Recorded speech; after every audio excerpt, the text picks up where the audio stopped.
What's up guys, Jordan here, back with another video with the Tesla wheels. Finally, this is going to be the video where I finish it.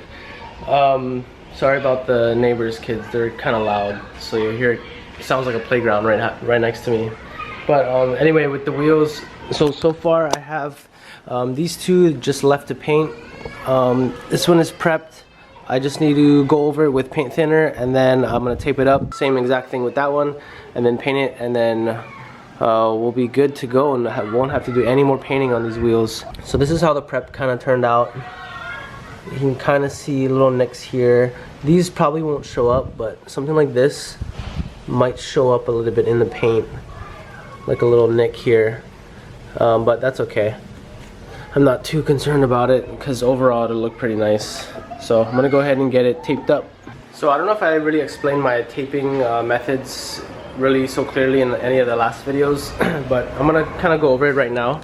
So these are the 19-inch wheels, specifically the Tesla 19-inch Model 3 wheels, and I've just been using the blue painter's tape, and I start by coming around here and sticking the sticky side down, obviously, but as far into this crack as I can, and then I just fold it over, and then that's going to be my first start. And then on top of that, I'm going to put the newspaper here and then tape onto my other tape, so it'll just seal off the rest of this on the outside.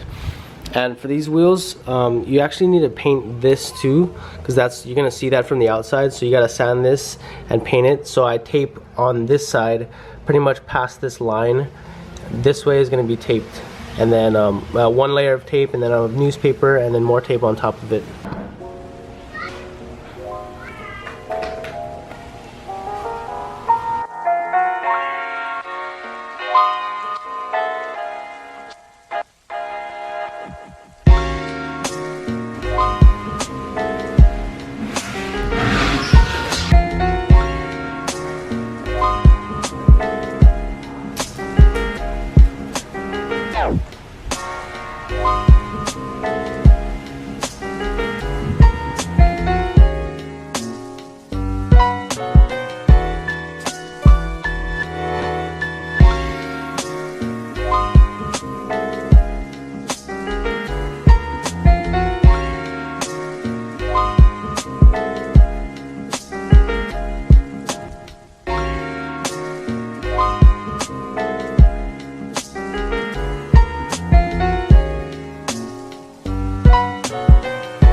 I was just on my final stretch for taping, and I ran out of painter's tape, so I'm trying to look around the house for some tape.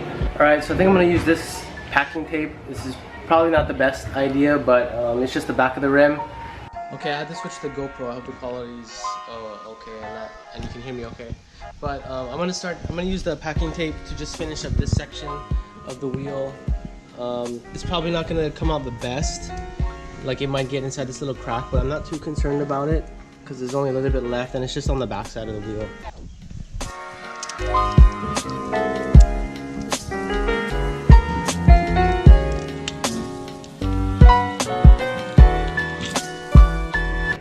Okay, that looks pretty ghetto, but that's gonna have to do because I am ready to be done with this already. So I'll probably just use my wide tape and do over here, and that should be good enough. I'll do another row on this one too, because I just focused the spray right up here too, so right here is not gonna be too bad.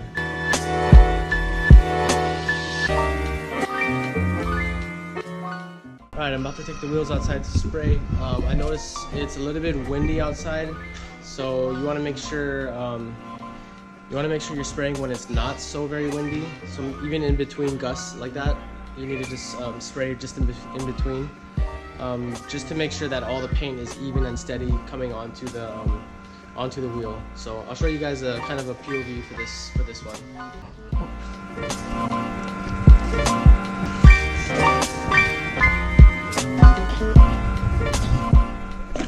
So as you can see, all of the paper and tape doesn't look super pretty, but that really doesn't matter. What only matters is making sure that you just cover where you don't want it to be painted, because you're literally just gonna spray this thing and pull it right back off after it dries. Hopefully I can wait for the wind to die down a little bit here.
Alright, that was the first coat. I'm waiting about 10 minutes and then I'm going to do the next two coats. The first two coats are going to be pretty light like this, just kind of covering all the material, all the surfaces. And then the last coat I'm really going to lay it on there, and I'm going to do the exact same thing with the clear.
Coats of the clear. I finished the color. I'm gonna do the exact same thing with the clear. 2 light coats and then 1 heavy coat. But I'm just trying to spray right in between all these heavy gusts. The last little bit, and then we're all finished for the night.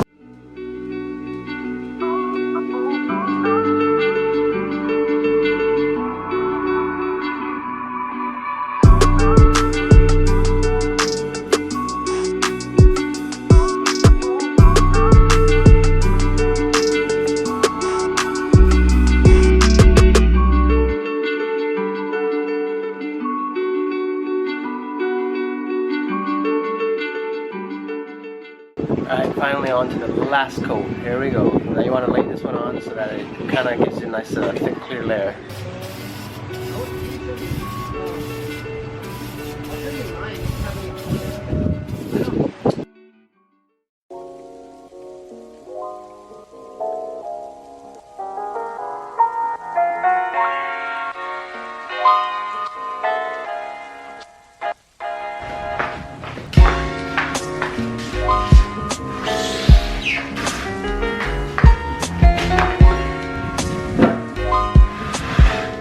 Oh man, I was fighting that wind outside. This is pretty much the finished product. Just gotta wait for it to dry, pull the tape off, take a look at it on the car. Looks pretty sick. Came out pretty good. A couple of the little nicks on the outside, you can still kind of see.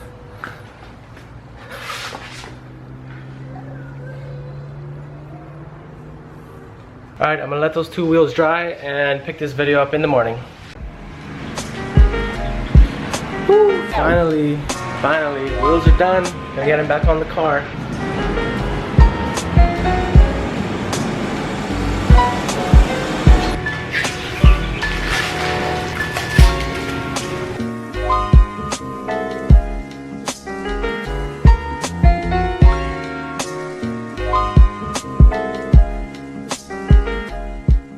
So I was just taking off the tape for the second to the last tire, and I noticed a nail in the tire right here.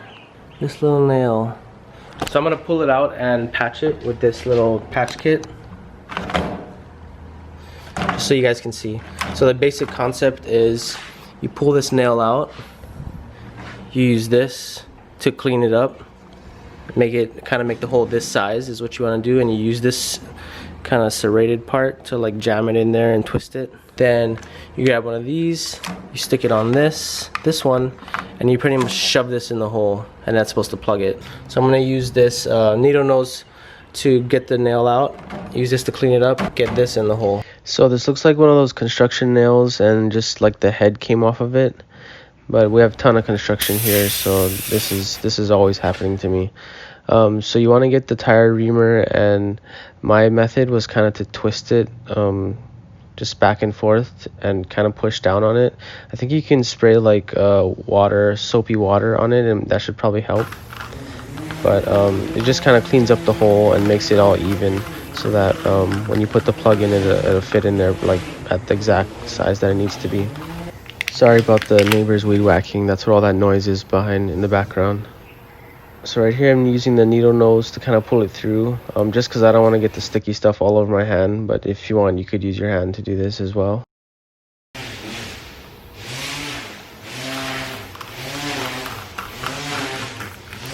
I'm just putting it really close to the hole to get it in as fast as I can, just to stop the air from coming out, because you're going to have to fill up your air after. So I'm about 170 pounds, and this is kind of me straddling the tire and putting pretty much all my weight on this hole. So the soapy water would have probably helped me a lot more. But yeah, this is going to take some effort to actually get it all the way through if you do it the same exact way that I did it. So once you push it in as far as you can go, then you just yank it out. When you get the plug on here, you shove it all the way in about to around here, and then you just yank this out as fast as you can. And when you yank this out, the plug will come out through this tiny little crack here, and then it'll leave the plug in there. I couldn't find that side cutter, so I'm just gonna use a blade.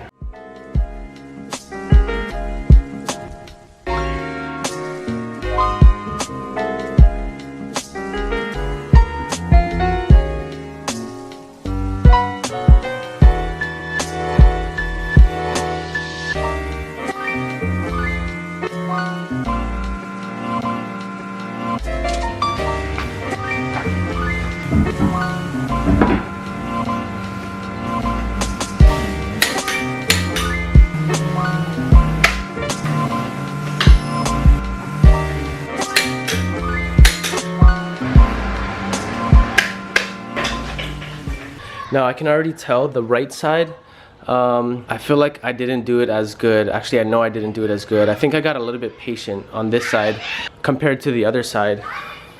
This is the driver's side. This is kind of the damage.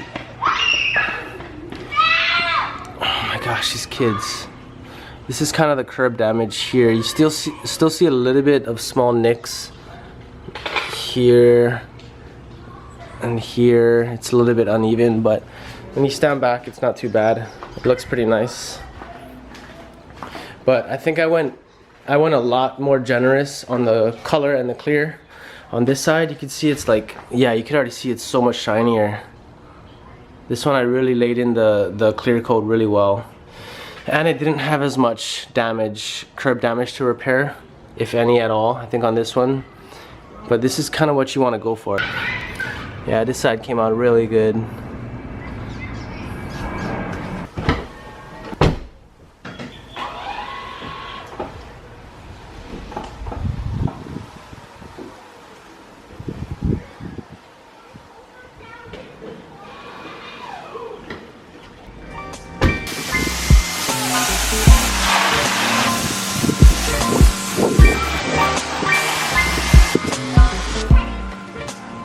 Alright, I just came to drive the car to dry off the wheels. I don't know if you could tell, it was kind of loud. Sorry about all the kids making noise and everything. That's just the neighborhood kids.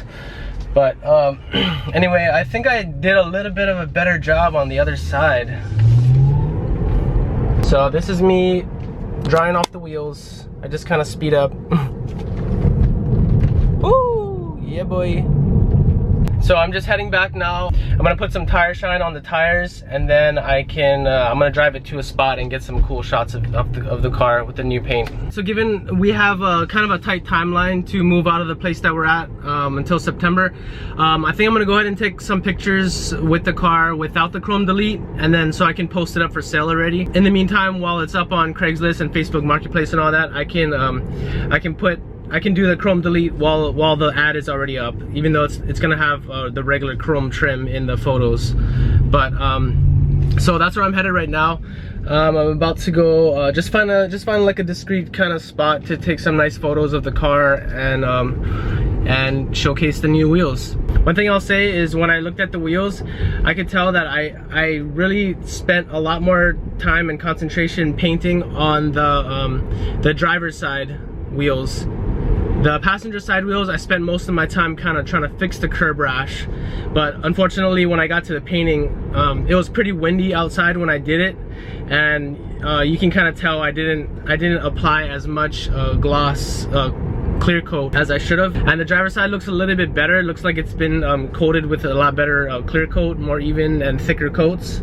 So that would be my advice, would be to don't rush, take your time, and make sure you're painting in an enclosed area, because that'll really make a big difference between the finished product if it's windy and not all the paint material is getting onto the actual wheel itself.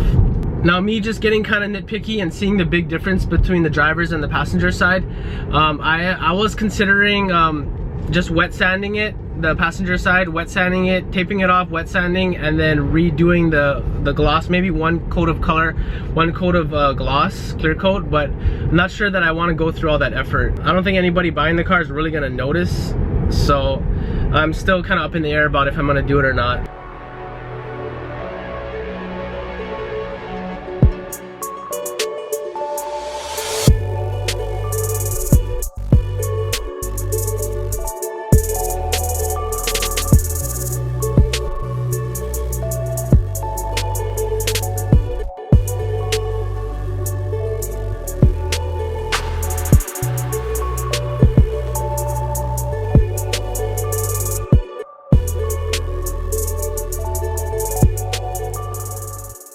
Alright guys, that's gonna be it for this video. Thanks for following along, and I hope you learned a thing or two. And make sure you take your time when painting your wheels. Your prep is very important. The way you spray it is very important. The environment that you spray it in is super important. And feel free to comment and message me whatever questions you have about the process of painting the wheels, and I'll get back to you as soon as I can. And I'll catch you guys in the next one.